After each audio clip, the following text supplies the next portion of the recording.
একটা বাইকের ব্রেকিংটা খুব জরুরি, খুব জরুরি, যেটা আমি পাইতেছি এই ভার্সন 2 তে ফেজারে। আমি দুইবার এমন ভাবে ব্রেক করছি যে আমি শিওর ছিলাম যে আমার বাইকটা স্কিড করবে, আমার বাইকটা স্লিপ করবে, আমি একেবারে শিওর ছিলাম। কিন্তু আমার বাইকটা খুব সুন্দরভাবে আমাকে ব্রেকটা করিয়ে দিল। ভাই বিশ্বাস করেন, ভার্সন 2 যে এত সুন্দরভাবে ব্রেকিং সিস্টেম ভার্সন 2 তে, তা আসলে আমি আগে কখনো ভাবি নাই। এর আগে আমি চালাইছি, হয়তো ওইরকম ভাবে আমার ব্রেকিং ধরা হয় নাই, ওইরকম সিচুয়েশন আমার পার করা হয় নাই।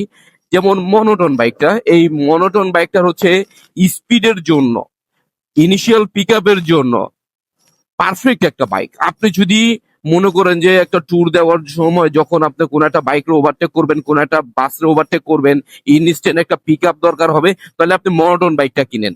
আর যদি মনে করেন যে না, আপনার ওভারঅল সবকিছু ঠিকঠাক থাকবে, শুধু মানে ব্রেকিং থেকে শুরু করে সবকিছু ঠিকঠাক রাখার জন্য এই বাইকটা ঠিক আছে। হয়তো আপনি স্পিডটা পাবেন না, হঠাৎ করে দেখো আপনি একটা মানে সিচুয়েশন চলে আসছে আপনার ওভারটেক করার ক্ষেত্রে, আপনি এই ভার্সন 2 ফেজারে বা ভার্সন 2 তে ওইরকম ভাবে আপনি ইনিশিয়াল একটা পিক আপ পাবেন না। কিন্তু এটা ব্রেকিংটা ভালো ভাই।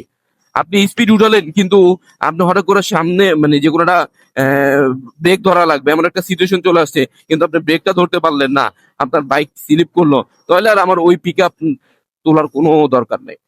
হ্যাঁ, এইটা ট্যুর করে মজা, জিক্সার মনোটন বা জিক্সারের যত বাইক আছে ট্যুর করে মজা, ঠিক আছে।